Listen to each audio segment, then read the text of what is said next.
La routine matinale, c'est une préparation mentale, physique et énergétique pour pouvoir vivre le reste de sa journée en pleine conscience, mais aussi pour pouvoir être bien dans son corps, bien dans sa tête et pour pouvoir être beaucoup plus concentré dans sa journée. Ça permet en même temps tout simplement d'avoir une meilleure image de soi, une meilleure confiance en soi au quotidien. C'est ce que nous allons voir ensemble aujourd'hui, comment mettre en place une routine matinale.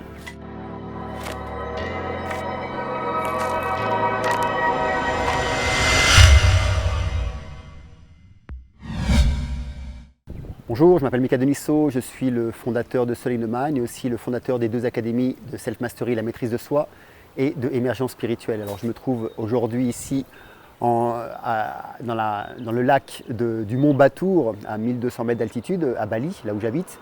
Et tout simplement parce que demain je vais grimper le volcan, on va faire l'ascension du volcan du mont Batour.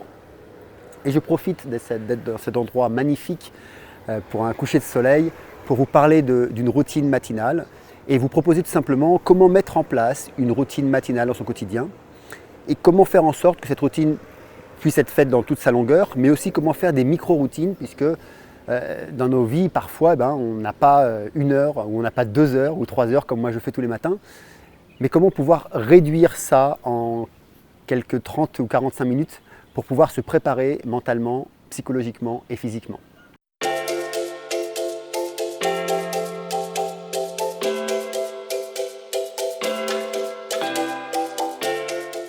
Alors, la meilleure manière de vous parler de la routine matinale, c'est simplement de vous parler de ma routine personnelle.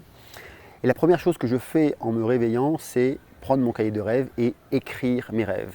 Puisque une des fonctions du cerveau, pendant que l'on dort, c'est tout simplement de classer notre mémoire, de bien ranger notre mémoire, tout ce que l'on a fait pendant notre journée, tout ce qu'on a fait la veille, et de réorganiser ça dans notre mémoire. Donc lorsque je marque mes rêves le matin, d'abord ça me permet de comprendre ce que mon inconscient a à me dire. Donc ça c'est la première fonction des rêves. Et la deuxième fonction des rêves, c'est aussi de pouvoir voir ce qui a été organisé la veille et de voir comment, qu'est-ce que j'ai compris aujourd'hui et comment je vais pouvoir mettre ça en place. Qu'est-ce qui a été finalisé et qu'est-ce qui n'est pas finalisé.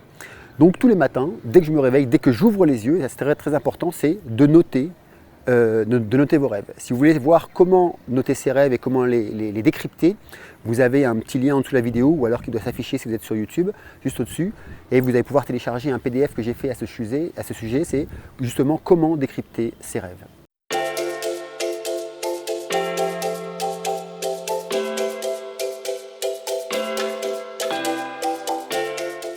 Ensuite, je me prends soin de mon corps physique, puisque je viens de dormir pendant 8 heures, donc la deuxième chose que je fais, c'est tout simplement d'aller me brosser les dents, bien sûr, mais je le fais avec la main opposée, puisque les neurosciences ont découvert que lorsque l'on travaille le plus possible avec sa main opposée, se brosser les dents, essayer d'écrire, cuisiner, couper, manger avec la main opposée, faire le plus de choses avec votre main opposée. Si vous êtes droitier, faire avec votre main droite, si vous êtes gaucher, faire avec votre main gauche. Et ça permet d'élever votre mémoire, d'éveiller aussi votre mémoire et de forger un petit peu plus votre cerveau. Donc vous allez avoir des nouvelles connexions neuronales qui vont se mettre en place que vous ne pourriez pas avoir si vous travaillez toujours avec la même main. Donc je me lave les dents avec la main gauche parce que je suis droitier et j'y vais avec la main gauche. Et ensuite, direct, je vais prendre une douche froide, toujours. Pourquoi? Parce qu'on connaît bien sûr les vertus de l'eau froide. Par exemple, lorsque vous êtes cogné, la première chose que vous allez faire, c'est mettre un glaçon. Pourquoi? Parce que ça va avoir un effet anesthésiant. Et donc, lorsque vous voulez vous revigorer, vous vous mettez sous une douche froide parce que ça va faire bouger vos cellules.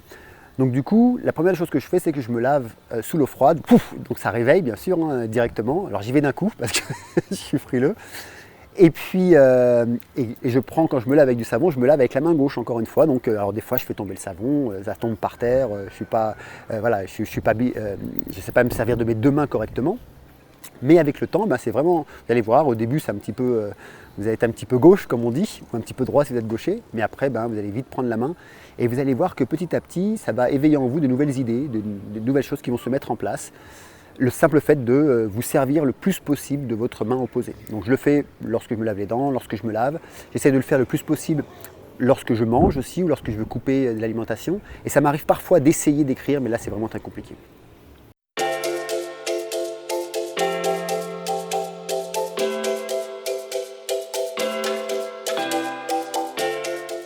Ensuite, je vais prendre soin de mon esprit, hein. Donc là, avant toute chose, je vais boire d'abord un verre d'eau, je prends soin de mon cerveau, je prends soin de mon corps. Pourquoi? Puisque pendant à peu près 7 ou 8 heures, je me suis déshydraté, et vous aussi lorsque vous dormez. Parce qu'il faut comprendre que quand même, pendant que l'on dort, le cerveau lui continue à travailler. Et donc il y a de l'énergie qui est dépensée. Et comme on n'a pas bu, c'est pour ça qu'on dit un breakfast, c'est-à-dire qu'on va couper le fasting, on coupe le jeûne. Donc je prends de l'eau à température ambiante, je bois un grand verre d'eau d'un coup. Et juste après, je vais d'abord méditer. Alors ça va dépendre des journées. Moi personnellement, je médite assez longtemps. Mais vous pouvez par exemple méditer 5 minutes, 10 minutes, 20 minutes, c'est une bonne mesure. Et je médite à peu près pendant 1 heure. Je fais Anapanasati, 1 heure, 1 heure un quart. Et juste avant de méditer, je prends de grandes respirations, je fais des exercices de pranayama. Donc vous avez le lien aussi qui s'affiche si vous voulez voir toutes les leçons sur le pranayama. Je commence régulièrement par une respiration complète, à peu près un cycle de 6 ou 7. Et ensuite, suivant les matins, je vais faire Samavriti, je vais faire aussi des respirations, le Kapalabhati, la respiration au soufflet, ou Anuloma Viloma, ou Viloma aussi. Donc c'est des exercices de respiration. Et puis ensuite, je me mets dans ma méditation.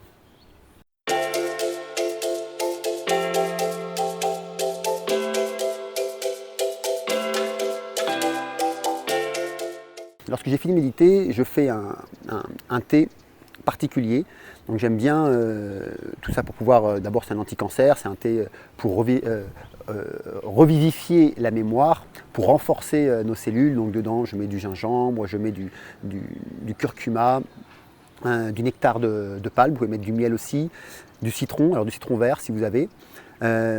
Avec ça je mets de la cannelle, je mets aussi des clous de girofle et je mets de la cardamone dedans. Voilà, donc je mets tout ça, je fais bouillir tout ça et puis je me fais un petit thé. Et ensuite, le temps de boire ce thé, donc comme ça on ne perd pas de temps, le temps de boire ce thé, je prends mon journal le matin, puisqu'il a été prouvé que lorsque l'on écrit, ça permet de mettre à plat toutes ces pensées, donc les pensées deviennent actions. Donc la première des choses, c'est que j'écris ce qui me passe par la tête, voilà, la pensée du jour, c'est comme ça que je trouve mes citations que je vous transmets, c'est comme ça que je trouve aussi les idées de vidéos. Voilà, je mets ce qui me passe par la tête d'abord, tout ce que j'ai besoin de lâcher. Une fois que j'ai fini, je mets ce que je dois faire aujourd'hui, donc 3 ou 4 points les plus importants pour moi. C'est-à-dire que quoi qu'il arrive, c'est ce que je vais faire en premier dans ma journée, comme ça, à 10 heures, j'ai terminé ma journée. Ensuite, je mets aussi ce que l'on oublie de faire, ce que je ne veux absolument pas faire. Alors dedans, ça peut être par exemple, je ne veux pas être en colère, je ne veux pas stresser, je ne veux pas travailler comme un fou. Bref, il y a tout un tas de choses que je vais mettre dessus. Ça va dépendre de la matinée, ça va dépendre de la journée et de mon état d'humeur, de mon état d'esprit et de mon humeur. Et lorsque j'ai fini de marquer ça, je marque mes gratitudes de la journée et là, je remercie pour tout ce que j'ai envie de remercier le matin. Alors ça peut être d'abord, alors ça c'est pratiquement tous les jours, d'avoir une femme extraordinaire et magnifique, d'avoir des enfants vraiment adorables. Et puis après ça va dépendre de pouvoir manger, de pouvoir boire, quand je suis parti en week-end, de pouvoir partir en week-end, d'avoir des idées, de ne pas être malade, d'être en bonne santé, d'avoir des personnes qui m'aiment, de recevoir vos courriers, lorsque vous m'envoyez des courriers avec la chaleur et de l'amour que je reçois, c'est magnifique. Bref, je remercie et puis je remercie souvent aussi mes guides pour ce bonheur.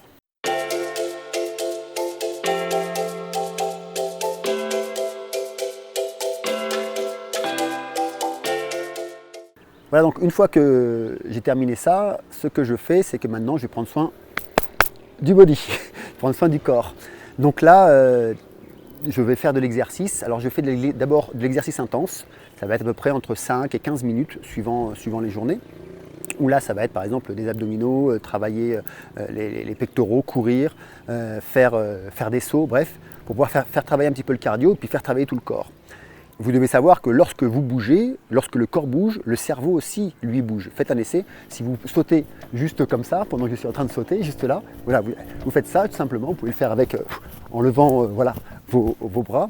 Et bien qu'est-ce que vous allez voir? Vous allez voir tout simplement que vous allez avoir un autre état d'esprit. Faites-le, là, 30 secondes, allez, on met la vidéo en pause, on saute, ok, on le refait ensemble, comme ça, ok, et puis vous pouvez lever les bras. Et là, qu'est-ce que vous voyez? Regardez, observez votre esprit, observez votre cerveau. Et bien là, vous voyez bien que, hop, il y a comme un coup de fraîcheur qui rentre dans votre cerveau. Et bien ça donne une sorte d'éveil, une nouvelle conscience et une meilleure concentration sur ce que vous faites. Donc, pendant 5 à 15 minutes, du sport très très fort. Et dès que j'ai fini cela, ben, je fais du yoga. pour pouvoir m'étirer, étirer le corps et puis redescendre aussi dans une forme de douceur. Donc je fais quelques séances, je fais ma séance de yoga, ça va dépendre des jours. Des fois j'ai vraiment le temps et puis des fois j'ai pas le temps. Quand j'ai pas le temps, je vais faire en sorte de bouger mon corps vers l'avant, vers l'arrière, les torsions avant, torsions arrière, torsions sur le côté, les postures du triangle et puis une posture renversée comme la posture sur la tête par exemple. Et ensuite, posture de relaxation pour pouvoir me reposer et reprendre mes esprits.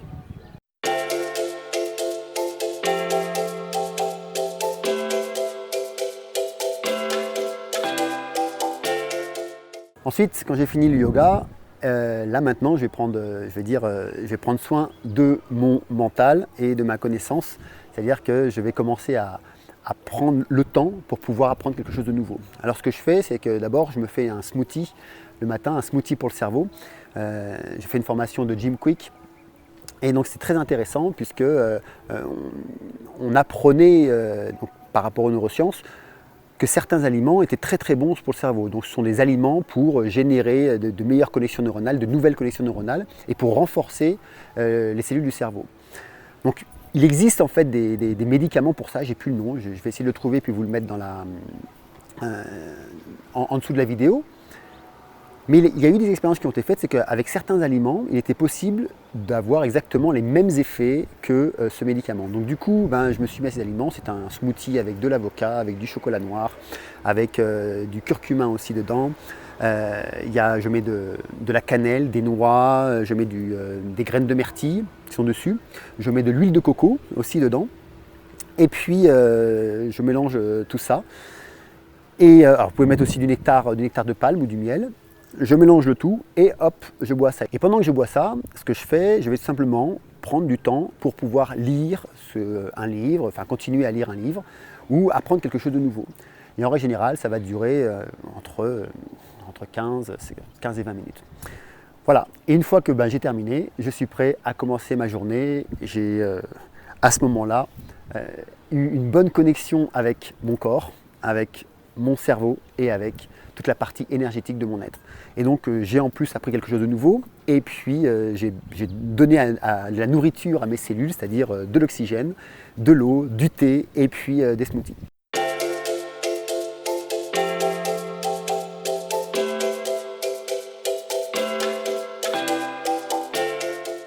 Alors vous allez me dire, oui Mika, mais alors là tout ça, ça prend du temps. Effectivement, ça prend du temps. Alors j'ai fait un petit essai.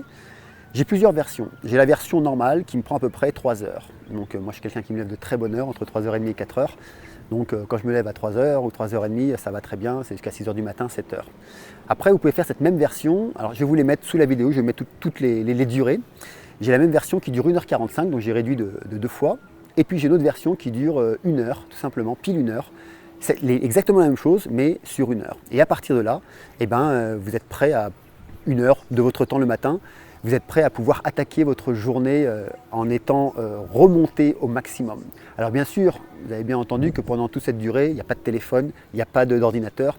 Ne rentrez pas, ne vous jetez pas sur votre téléphone à votre réveil, en tout cas durant au moins la première heure, parce que vous ne savez jamais où ça va vous mener.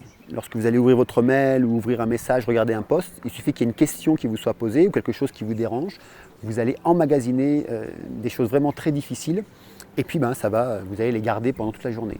Donc votre téléphone après avoir fait ce rituel pour vous, de façon à pouvoir commencer votre journée et à tenir tout le cap pendant toute la journée.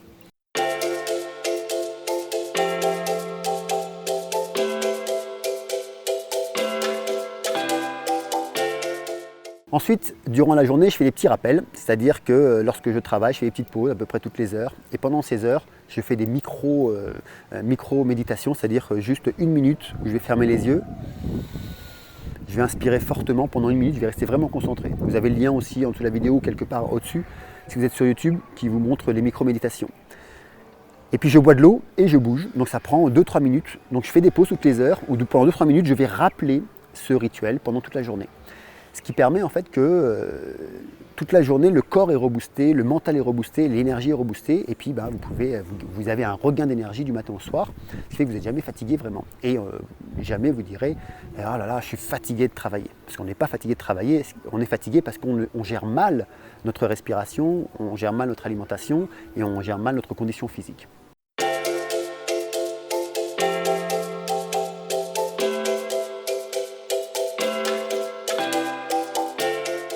Et ensuite, le soir, juste avant de me coucher, je vais reprendre mon journal et puis je remarque mon rêve du jour, c'est-à-dire ce que j'ai fait dans la journée, quelques idées qui me sont passées par la tête, ce que j'ai réussi à accomplir. En règle générale, je suis à entre 95 et 100% de ce que j'ai dit le matin, puisque avec les années, je commence à me connaître, donc je sais où il ne faut pas dépasser mes limites.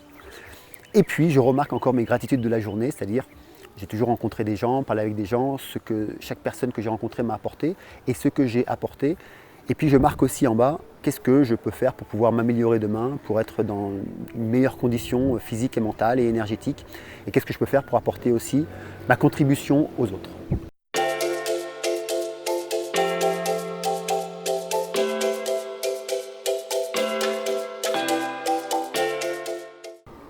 Alors le petit bonus pour finaliser vos rituels du matin.